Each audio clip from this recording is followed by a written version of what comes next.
Chairperson, Minister Jaishankar, Minister Wang Yi, Minister Franca, Minister Lavrov, and let me, on behalf of all of us, welcome Minister Franca to our BRICS family. I'm honored, Chairperson, to be able to address this, our fourth standalone meeting of BRICS foreign ministers. We had hoped to be in India, but the pandemic continues to disrupt our lives, and we thank you for convening this meeting in this way. Allow me to join our colleague, Minister Wang, in expressing our condolences to all in the global community who have lost lives during this terrible COVID-19 pandemic. We have a global dilemma.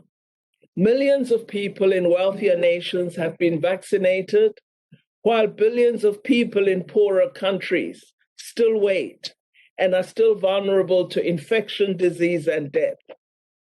South Africa, as well as India, have submitted a proposal to the WTO for a temporary waiver of certain aspects of TRIPS to facilitate wider access to technologies needed to produce vaccines and treatments and diagnostics so that poorer countries with capacity could produce. Agreement will allow use of intellectual property, the sharing of technologies and technology transfer, and the production of vaccines, therapeutics, and wider distribution so that we achieve the ambition of none of us are safe until all of us are safe. We must address this global gap of vaccine access. We congratulate BRICS for its role in addressing the challenges brought about by the COVID-19 pandemic, particularly the important role of the New Development Bank in addressing the health and economic consequences of the pandemic. We were particularly pleased that we were able, through NDB, to implement the Emergency Assistance Facility, from which South Africa benefited to the amount of $2 billion in loans to assist us in responding to the pandemic and for our post-pandemic economic recovery. We also thank all our BRICS partners for the immense support they gave to South Africa in its moment of need. Our approach as BRICS to the post-COVID recovery is framed within the context of shared principles and values, which have brought the BRICS formation together for the past 15 years. These include principles of mutual respect, sovereignty, equality, democracy, inclusiveness, and strengthened collaboration. And I believe the BRICS is a global example of these values.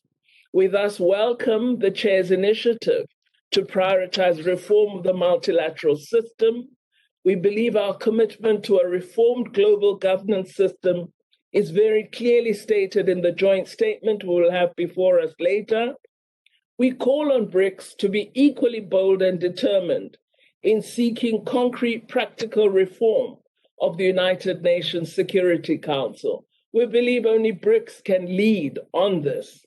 We call on all our partners in BRICS to address the injustice to Africa and support a representative and relevant reformed Security Council, which would be responsive to today's challenges. We welcome deliberations that we will have in this meeting, as we believe our coming together is a very important signal to the world that BRICS continues to be alive and BRICS continues to thrive. I conclude by congratulating India for successfully holding nearly 50 meetings thus far, even in these difficult times, within its BRIC chairship role. And we dedicate our commitment to continuing to working with the chair and all our BRICS partners to ensure ongoing cooperation and strengthened and deepened collaboration. Thank you very much, Chairperson and dear colleagues.